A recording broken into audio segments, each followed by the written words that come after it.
can go for that, to be much more involved in anything which has to do with administration, with working within and trying to reform.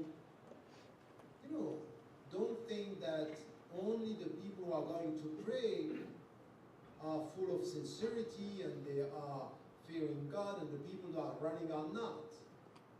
I think that this would be unjust.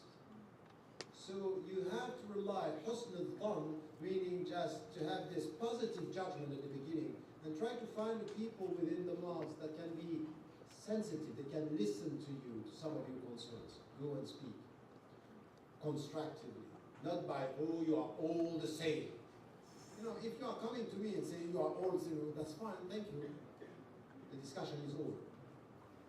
No, a constructive attitude.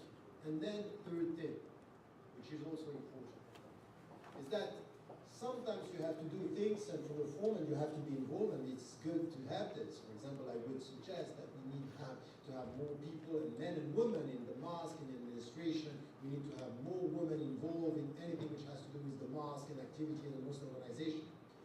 But if you are going that direction and you find that things are moving, you also need, and this is something which is quite important for women, to work in between, which is between the mosque and the Muslim organization and the street. You can have other organizations that are helping, linking the street with the mosque in a way which is other activities.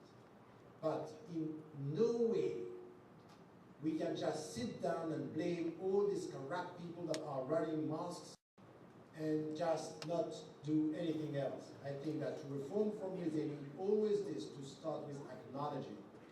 And I would say this, you know, for the first generation who came in Canada, I'm saying this to the Europeans as well and to the Americans, never dismiss what was done by the first generation. They did things that we maybe now are not able to do the same. They build mosques, presence, trying their best, respect this energy of the beginning, this energy and this sincerity. Now you may disagree with them, so know exactly what you disagree upon and try to reform and acknowledge what you agree upon, which is, this was and this still is a good job.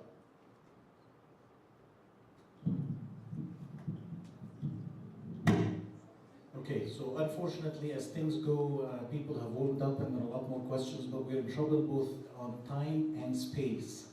So I've seen a few hands. I'm going to let people go with the hands that I've seen. I'm going to let them go with the questions all at the same time.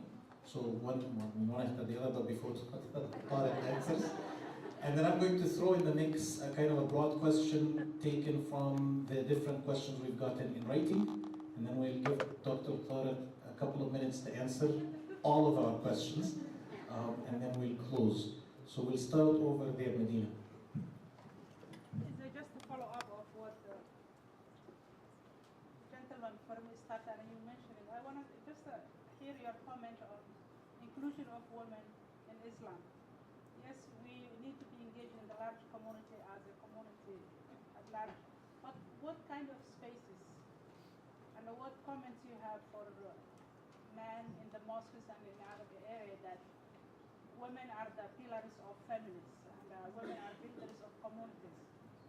So what kind of opinion you have on that area, and what is your experience traveling around the world? You mentioned in the beginning that secularism is in the roots of the Islamic system. So I was wondering, like, where'd you get that from? And then over here, yes.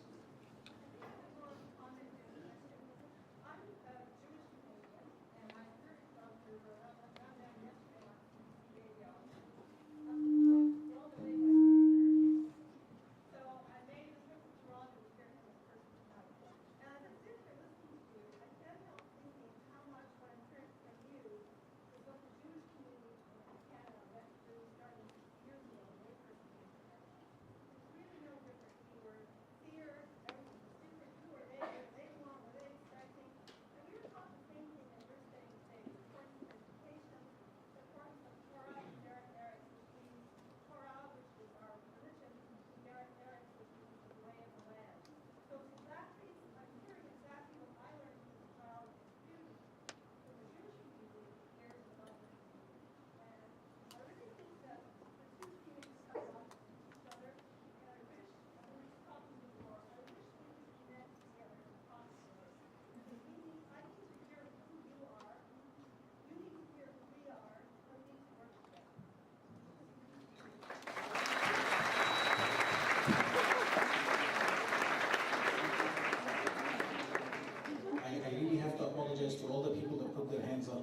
said what I said. I'm just going to take this last question here, and then we're going to have to stop. Yes.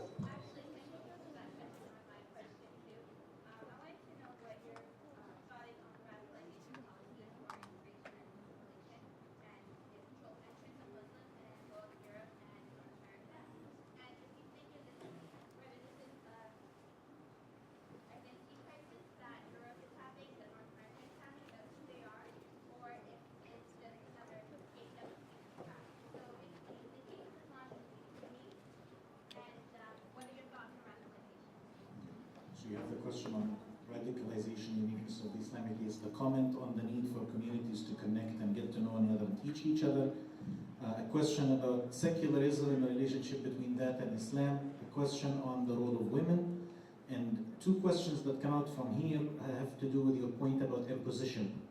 In terms of Muslims, is it, if for example, one question was, for example, saying, what if other people's practices in the public sphere are contradictory to what a Muslim believes, and what a Muslim, what might be offensive to Muslims? Then how do Muslims react to that?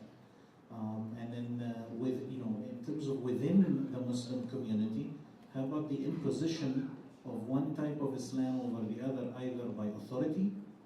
So, for example, if a teacher is imposing one point of view on students, or if a person in authority is imposing one point of view on the community, or in terms of this good versus bad, people that talk, you have to have my type of Islam in order to be a good Muslim. So lots on your plate, and we'll ask you to keep it short.